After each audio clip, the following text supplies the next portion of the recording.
power.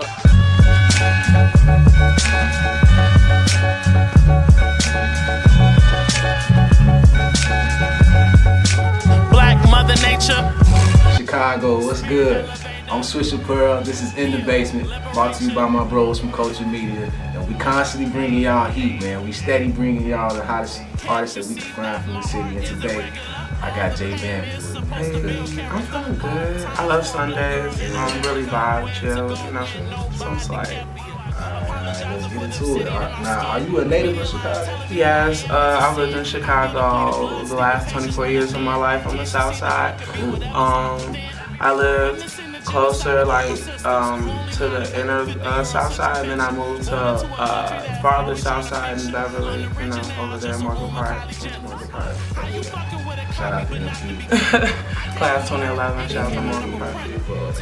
So how do you feel about the music scene in Chicago? Do you think the recent success of the city is gonna be short-lived, or do you feel like it has some longevity? I definitely believe there's some longevity to it.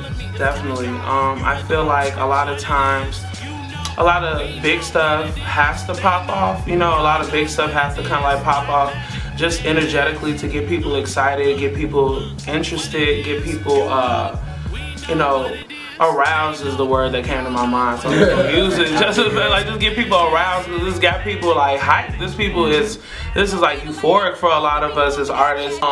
Certain black women in the artist scene and different women of color are starting to do these amazing different things. Princess Nokia, No Name, Raven Lene, Via Rosa, Bella Bars, Freddie Oso, Essie Lindsay, Brittany Carter, Sis Shaw. Oh man, I can keep going. Oh my gosh, Kali Uchis, I hope I'm saying her name right. I love her so much. Abra, Jungle Pussy. There's so many black women, and just with that name, Jungle Pussy, just like I don't give a, like I just don't care. And there's so many black women.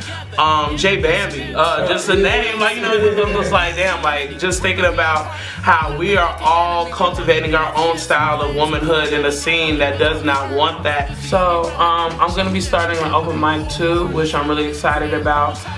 It's gonna be called the Half Moon Open Mic, and it's gonna be on 810 East 43rd Street. It's gonna be really, really dope. It's gonna be a feature, an open mic. They have a really dope cafe in there, and they sell food. This is a BYOB bar, so you can bring your own and come through and, you know, have a good time. There's gonna be a DJ set from my homie Lisa Decibel. So it's just gonna be more just cultivating spaces. And other black DJs like Benita Appleblunt. She's an amazing homie of mine, another Sagittarius fellow of mine.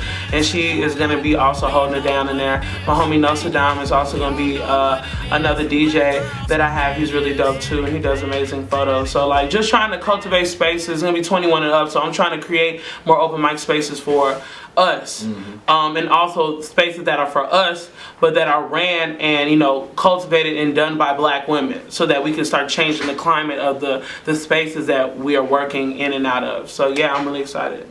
Now, music isn't the only thing that you dabble in. Like, you wear many hats, you know, from poetry to spoken word to even tarot readings. Like, how do you find time to cover all your identities? I don't know. Like, I feel like it comes from this deep, like, inner child issue I had when I was a kid, where I feel like I could never do what I wanted. And there were so many things that I wanted to do as a kid that I did not get to do. I wanted to be a Girl Scout.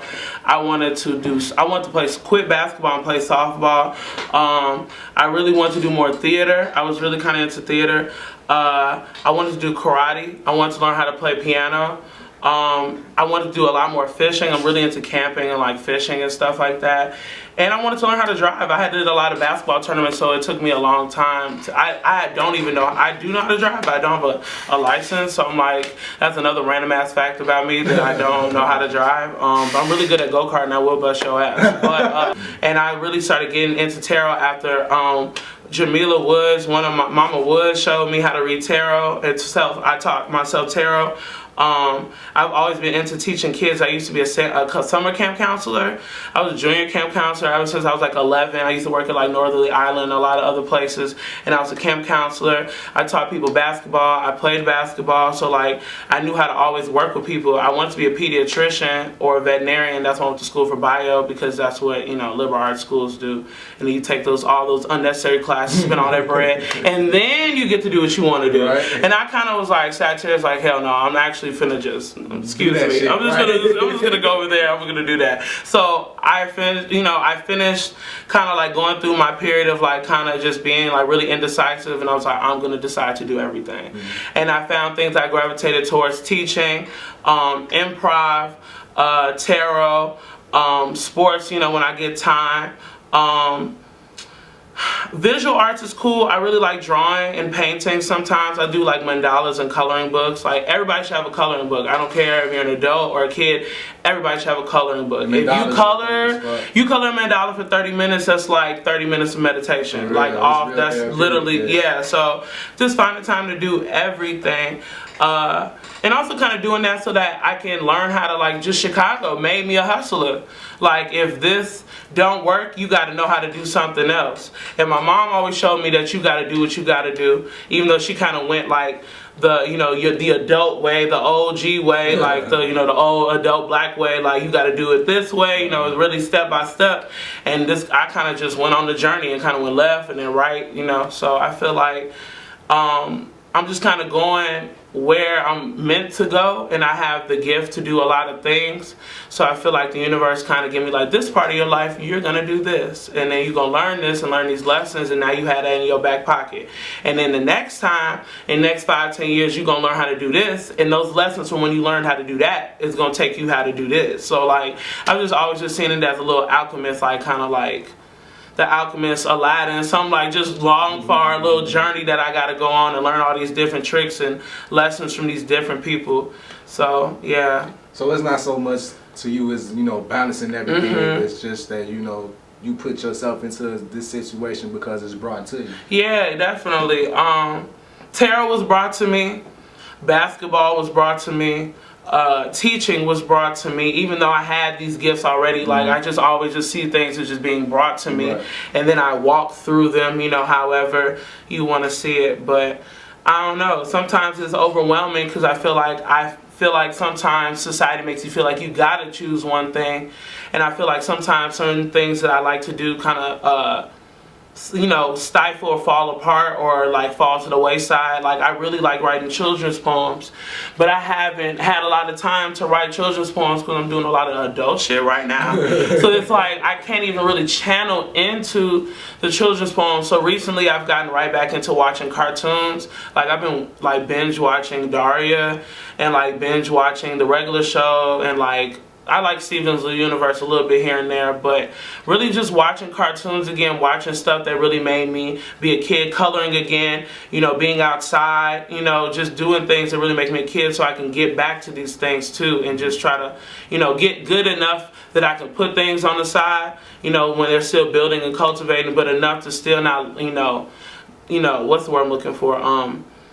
Kind of like waste away on the other hats that I gotta tend to, you know. So. Now let's talk more about your teaching experiences. Have you taught children in the city? I've taught almost all of the students I've taught or worked with have been in the city, like, you know, give or take 5 or 10% of like maybe if I've gone out of the, you know, city, or if I've like done things in the suburbs and stuff. But most of the students I've taught are in the city and came from neighborhoods that I came from, which is always great. So I like the fact that you touched on, you know, what your music meant to you, you know, when you were tackling all these other issues throughout your life and stuff like that. So now let's talk about your music. What is it about, you know, expressing yourself through words over audio that really resonates with you? Elaborate more on that. Damn. I've been writing poetry since I was little. I wrote a lot of little AB format joints, like for those who don't know, it's the rhyme, like cat and then bark and then pat and then mark and then da-da-da. So like I was rapping and, you know, doing poetry with rapping, you know, I say that now, but poetry back then, you know, they're interchangeable, whatever. But I was doing poetry back then, I was doing poetry like that, you know, doing little Facebook posts, posting all your feelings, with all little heart emojis, you know what I'm saying? Tagging everybody like, for those who really care, you know, I wrote this poem, you know what I'm saying? Pouring my heart out, you know, my young angsty teenage heart out on the internet, on Facebook. And I did a children's piece about j.dilla. I love j.dilla. j.dilla is probably one of the reasons what made it easier for me to rap, because his beats were just so relatable. Like, I just feel like j.dilla is somebody so relatable. Like, I never met him. I didn't know who j.dilla was even when he passed. Like, I knew who he was. I heard like Selfish and different things. I knew who Slum Village was, but I really didn't start getting into studying the art of rap and hip hop until like high school. Alright, man, give us all your social media info. Where can we follow you at? Where can we get in tune with your music? True. SoundCloud, I have J Bambii. How you spell J Bambii is J space Bambii. The extra I because I'm ghetto. So like, and the Ebonics is real. I speak 95% Ebonics, and that's why I also love teaching randomly. Because a lot of people like see me and they're like, oh my God, you're an educator, you're a teacher, blah blah. But I'm also a person. Like that's just one facet of me. So I like how my art like gives me different facets. So I'm about to lay out my social media so y'all can see what I'm saying. So J Bambii is where you can find my SoundCloud music. Oprah_Gucci is my Twitter and my Instagram. That's where I got my name from. What's that? Kanye West name generator. So yeah, you can find me on all those social media spots. I don't have a kick, so you know what I'm saying. Don't ask me about that. But you can ask me and find me anywhere else after that. So I appreciate you so much for having me and let's dealing with my little awkward, awkward draft. True. Let's just get these bars up out of here. Swisha Pearl, hey babe, we in the basement, man. Check it out. Look, some days I wish my eyes would open. The sun would rise in the sky, I've been hoping. But hope is like a boat that won't float in open water. So I've been drowning in the sea of sorrows and horrors. Chase the dream or chase the cream, I'm conflicted, but God gifted. Carry weight that's never been lifted. My muscles strained from fighting hunger pains. Now my greatest struggle is making a name. Come on, man. The bars is potent, the flow so dope-ish. But what it's gonna take for me to make my city know this shit? I don't know what to do with myself, and every day it's like I'm losing myself, for real.